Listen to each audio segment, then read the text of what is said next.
કલ્પના કરો કે બ્રહ્માંડના એક છેડાથી બીજા છેડે પળવારમાં પહોંચી જવાય. આ સપનું તો માનવજાતે સદીઓથી જોયું છે. પણ શું અવકાશ સમયમાં આવો કોઈ શોર્ટકટ ખરેખર શક્ય છે?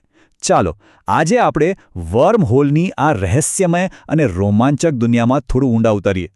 શું એવું બની શકે કે આપણે અવકાશ સમયની ચાદરને જ વાળી દઈએ અને અબજો માઇલની મુસાફરીને થોડાક જ ડગલામાં પૂરી કરી શકીએ? ના, આ કોઈ સાયન્સ ફિક્શન ફિલ્મની વાત નથી. આ તો આઇન્સ્ટાઇનના સિદ્ધાંતો પર આધારિત એક વાસ્તવિક વૈજ્ઞાનિક સંભાવના છે. પણ સવાલ એ છે કે આપણને આવા શોર્ટકટની જરૂર જ કેમ છે? આ સમજવા માટે પહેલાં એ જાણવું જરૂરી છે કે બ્રહ્માંડ ખરેખર કેટલું વિશાળ છે. જે તારાઓ આપણને આકાશમાં નજીક દેખાય છે એ વાસ્તવમાં કેટલા દૂર છે. ચાલો એક ઉદાહરણ લઈએ. આ અંતર છે પૃથ્વી અને આપણા રાત્રિ આકાશના સૌથી ચમકીલા તારા સિરિયસ વચ્ચેનું. બ્રહ્માંડની વિશાળતાની સરખામણીમાં તો આ અંતર જાણે પાડોશીના ઘરે જવા જેટલું જ છે. પણ આપણા માટે એ કેટલું છે? જી હા, 54 ટ્રિલિયન માઇલ. આટલું અંતર કાપવા માટે આપણા અત્યાર સુધીના સૌથી ઝડપી સ્પેસક્રાફ્ટને પણ હજારો વર્ષો નીકળી જાય. મતલબ સ્પષ્ટ છે, પરંપરાગત રીતે તારાઓ સુધી પહોંચવું લગભગ અશક્ય છે. આપણને કોઈક અલગ જ કોઈ ક્રાંતિકારી ઉપાયની જરૂર છે. તો પછી રસ્તો શું? આ અશક્ય લાગતા અંતરને પાર કેવી રીતે કરવું? વેલ, તેનો જવાબ છુપાયેલો છે આઇન્સ્ટાઇનના જ સિદ્ધાંતોમાં. આને જ આઇન્સ્ટાઇન-રોઝન બ્રિજ અથવા વધુ પ્રચલિત નામ વર્મહોલ કહેવાય છે. ચાલો સમજીએ કે આ સૈદ્ધાંતિક રીતે કામ કેવી રીતે કરે છે. આઇન્સ્ટાઇને એક ક્રાંતિકારી વિચાર આપ્યો. એમણે કહ્યું કે અવકાશ અને સમય બે અલગ વસ્તુઓ નથી, પણ એકબીજા સાથે વણાયેલી એક વિશાળ લવચીક ચાદર જેવી રચના છે. વૈજ્ઞાનિકો આને સ્પેસ ટાઈમ ફેબ્રિક કહે છે. આખું બ્રહ્માંડ આ જ ચાદર પર બનેલું છે. હવે આ સિદ્ધાંત પ્રમાણે ગુરુત્વાકર્ષણ કોઈ ખેંચાણ બળ નથી. જ્યારે તમે આ સ્પેસ ટાઈમની ચાદર પર કોઈ ભારે વસ્તુ જેમ કે સૂર્ય મૂકો તો તે ચાદરમાં એક ખાડો બનાવે છે. આ ખાડા કે વળાંકને કારણે જ ગ્રહો તેની આસપાસ ફરે છે. આ જ છે ગુરુત્વાકર્ષણ. અને આ જ વિચાર વર્મહોલનો પાયો છે. જો તમે આ સ્પેસ ટાઈમની ચાદરને વાળી શકો તો બે દૂરના બિંદુઓને એકબીજાની બરાબર સામે લાવી શકાય છે.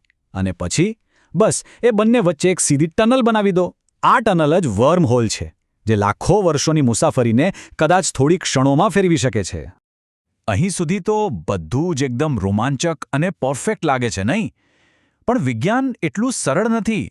દરેક સિદ્ધાંતને વાસ્તવિકતાની કસોટીમાંથી પસાર થવું પડે છે.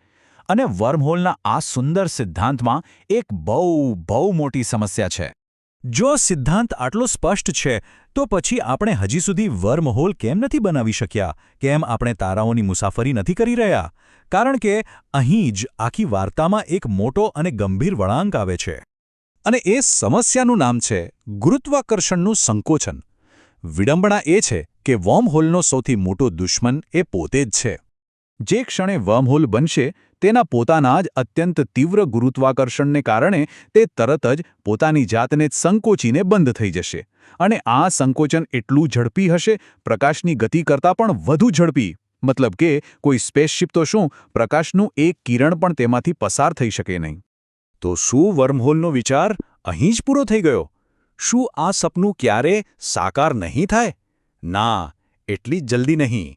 વૈજ્ઞાનિકોએ આ ઘાતક સમસ્યાનો એક અત્યંત અસામાન્ય અને સાચું કહું તો વિચિત્ર સૈદ્ધાંતિક ઉકેલ શોધી કાઢ્યો છે.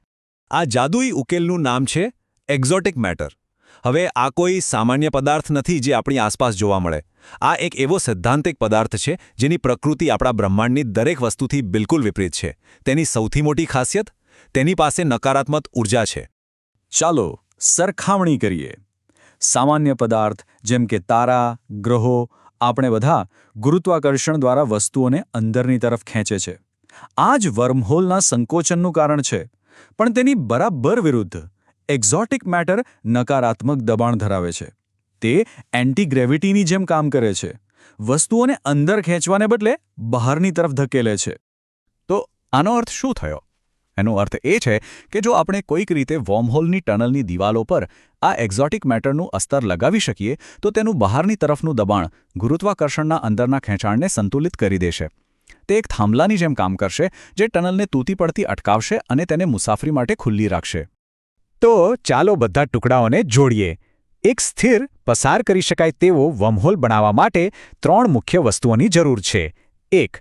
2 દરવાજા જે બ્રહ્માંડના અલગ અલગ ભાગોમાં હોય. 2. તેમને જોડતી એક ટનલ.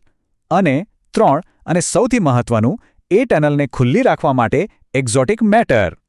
ભલે આજે એક્ઝોટિક મેટર માત્ર એક સિદ્ધાંત હોય, કદાચ કલ્પના જેવું લાગે, પણ તે આપણને ભૌતિકશાસ્ત્રના નિયમોની હદ વિશે વિચારવા પર મજબૂર કરે છે. જરા વિચારો, જો નકારાત્મક ઉર્જા ધરાવતો પદાર્થ ખરેખર અસ્તિત્વમાં હોય તો તે માત્ર વર્મહોલ જ નહીં પણ બ્રહ્માંડ વિશેની આપણી આખી સમજને મૂળભૂત રીતે બદલી શકે છે. ભવિષ્યમાં બીજું શું શું શક્ય બની શકે એ તો સમય જ કહેશે.